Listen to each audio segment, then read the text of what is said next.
Okay mga ka-trigger, welcome po muli dito sa ating munting YouTube channel. At ito ang inyong Pinoy Firearms Instructor na Gunsmith din naman. Pagpasensyahan niyo ang aking boses dahil dito sa Kuwait ay nagbabago na ang klima at yan ang problema ko dito. Uso ngayon ang sipon at ubo. Kaya ganito ang ating boses.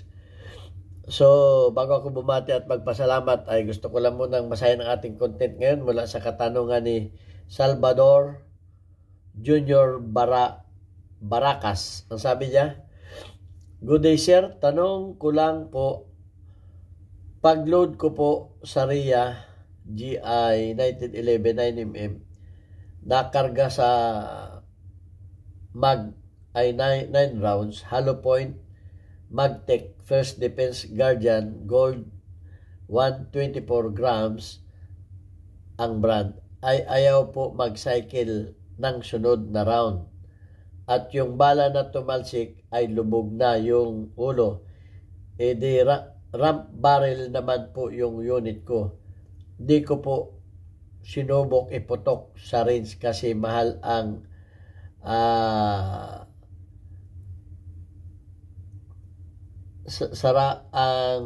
mahal ang hollow point metal jacketed hollow point. Sa tingin nyo po, malaki po ba pagkakaiba ng recoil ng putok kaysa magkasa na bitiwan naman ang slide pagbalik? Na di ko na rin gagamitin yung bala ko na lumubog. Yung pinaka ulo, baka delikado, no? Sagot nyo po. Okay. So medyo mahaba yung tanong niya. Thanks po. Okay. Ang pagkakaintindi ko ay tinitesting mo yung baril mo. Okay? Naglo-load ka tapos ay kinakasa mo at tinitesting mo kung nagsacycle. So, sasagutin natin yan. Pero bago yan ay gusto ko lang muna kayong pasalamatan sa inyong pagla-like at pag-share ng ating mga videos dahil nakakatulong kayo para dumami ang ating mga subscribers. At lalo tingit maraming salamat sa mga hindi nag-skip ng ads dahil nakakatulong kayo para dumami ang ating revenues na kung saan ang ating kita sa YouTube ay tinutulong natin sa 6 na estudyante na anak ng mga single parent. At maraming salamat din sa mga nagpadala dito sa ating GCash number. Huwag po ninyong tawagan yan para bumili ng baril. Mag-message lang kayo dyan. Wala po kayong pinagbibiling baril. Wala. Mag-message lang kayo dyan kung kayo may paabot ng tulong para ma-recognize kayo ng ating YouTube channel kagaya ni Aljon Dating at Yubit Francisco. At lalo tingit maraming salamat kay Sir Nolipis America sa pagpapadala naman sa ating mga premiere videos. Okay, punta na tayo sa katanungan. Okay, kahit bago ang inyong baril, minsan, kinakailangang itruting yan. Hindi ko na ituturo sa inyo yung pag-truting, ha? Panoorin na lamang ninyo ating video. Kasi nga, ang bala, lalo yung hollow point, hindi naman yan rounded, yan ay tumatama dito sa, kaya yan ay nagiging pushback o lumulubog. Tumatama yan pagtulak ng pagtulak ng slide.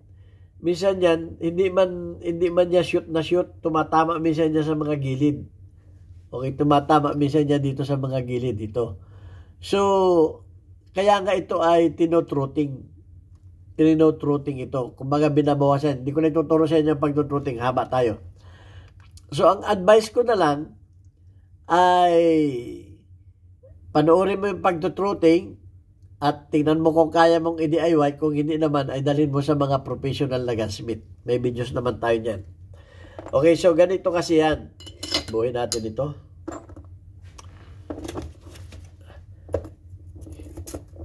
Lalo kung kayo ay magtitesting ng pagsacycle ng inyong mga bala, huwag ninyong gamitin yung inyong mga ginagamit na bala. Gumamit kayo ng gumamit na kayo ng dami. Bakit kanyo? Unang-una, baka pumutok, baka mga accidental fire. Alam naman ninyo, minsan, nagkakamali. Unang-una yan, ha? Pangalawa, yung bala ninyo ay magiging pushback yan pag paulit-ulit ninyong pag paulit-ulit ninyong inaano, pag paulit-ulit ninyong kinakargahan yan, sandali lang Parang ganito kasi ang ginagawa ninyo Hanap tayo ng mga dami dito. Ito, mga dami ito. Titingnan natin mabuti yung mga dami. Ito yung mga dami ko kasi sira yung mga walang primer na to. So ayan. Hanap tayo ng dami.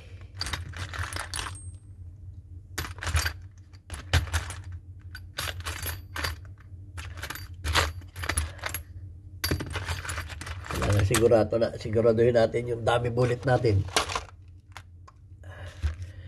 Para hindi nasisira lagi. Kasi pag pinaulit-ulit ninyo yan, dami ito. Yan Ito yung mga dami natin. Pag pinaulit-ulit ninyo yan, na ganito ang ginagawa ninyo, lalo kung ang inyong baril, kung ang inyong bala ay hollow point, ganitong ginagawa ninyo. Yan. Ginaganyan ninyo ng ginaganyan para matesting.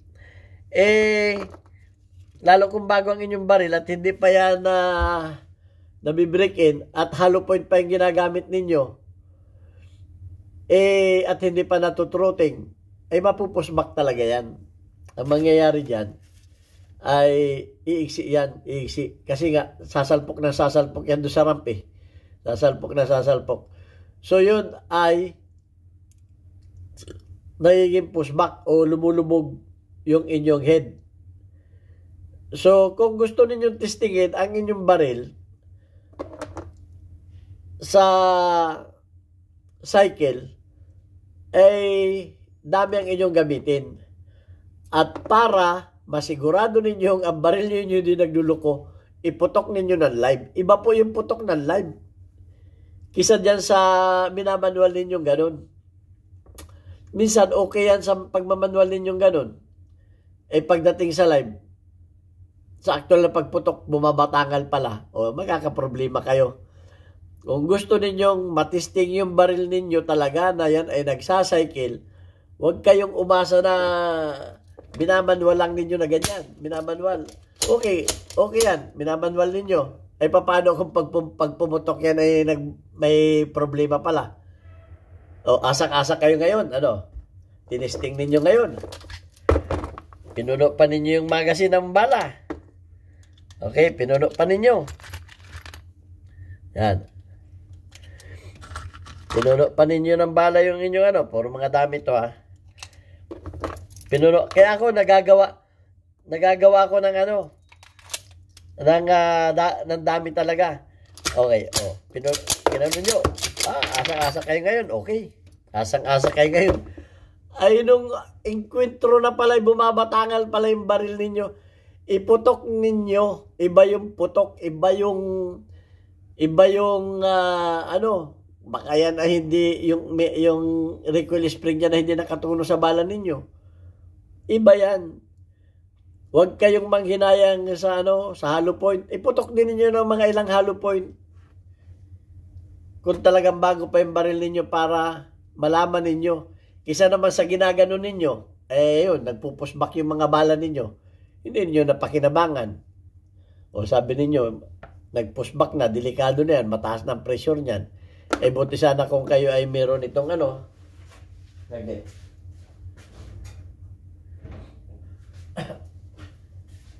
buti sana kung meron kayo nito at pwede ninyong ibalik yan.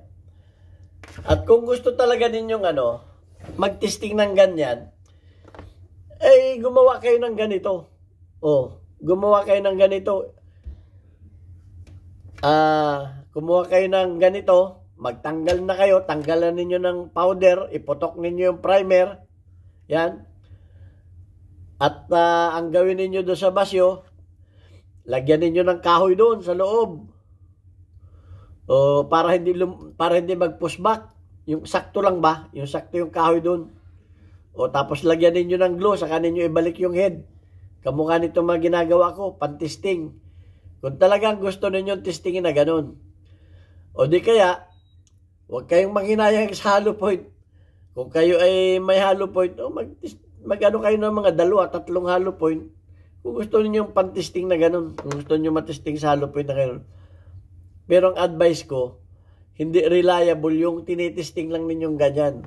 Pwede yan.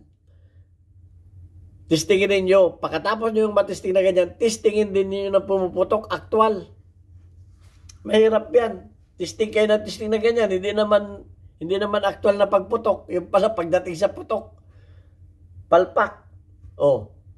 Ay di baka sa halip na kayo ay nadipinsa ninyo yung sarili ninyo, baka kayo ay talunin ng patalim o 2x2. Yun ang aking advice. Huwag ninyong gamitin palagi o di kaya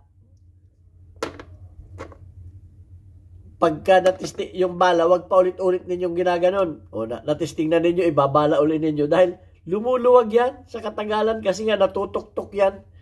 Natutuktok yan. Mga 5 beses ninyong gamitin yan. Mga silaki ng buhok, atras na yan. May ano yan kumbaga yan ay may nakasil dyan. Paluwag ng paluwag yan. Lagi ninyong ginaganon. Pag naka 5 beses yan, maigsi na pala. Wala na. Yung bala ninyo, naka-pushback na. Buti sana kung may ganito kayo. Yun lang advice ko sa inyo. Kung talagang gusto ninyo mag-practice ng gano'n, gumawa na kayo ng dummy bullet. Humanap kayo ng hollow point na gumawa na kayo. At markahan na ninyo yung bala ninyo. Markahan ninyo. Baka mapagkamalan pa ninyo yung mga hindi dami. Okay? Marami akong pan-testing dito ng mga bala. Yung mga dami bullet. Okay, so yun lang masasabi ko sa inyo. Na mag-ingat kayo. At siguraduhin ninyo yung baril ninyo ay sa aktual na laban ay maasahan. Baka yan ay hanggang sa testing lang ninyo na gano'n. Testing ninyo, okay ito, hindi na mabatangan.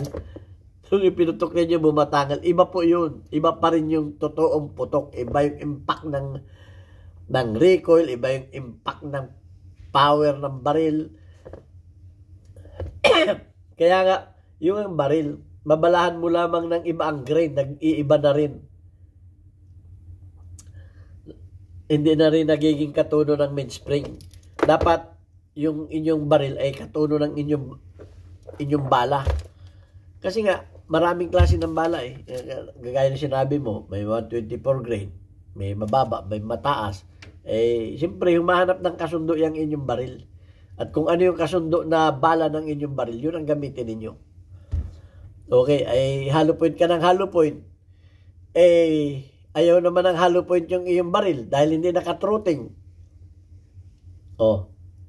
Dito ka na sa full metal jacket na hindi hollow point, na sigurado naman hindi ka ikokompromiso. O gusto mo nga i-hollow point, ayaw naman sa hollow point yung baril mo dahil hindi nakatuno yung iyong pagka-trotting. Ipatrotting mo ng ayos yan. Kaya nga, may videos na tayo ng pagtutrotting niya. Ang dami kong videos ng pagtutrotting. May ginawa na akong actual niya, Papanoorin na lamang ninyo. Kung hindi ninyo, at sundin ninyo yung sinasabi ko doon, huwag kayong pabara-bara, at pag nasira yung baril ninyo, huwag ninyo akong sisisihin. Marami ako doon mga paliwanag na dapat at hindi dapat ninyong gawin. Dahil pag nagkamali kayo dyan, napakamahal ng baril, sabi ko sa inyo. At kung kayo magpapatrotting, doon nasa kilalang marunong magtrotting. Baka yung nagdudunong-dunungan lang banata yung ramp ninyo, lalong nasira.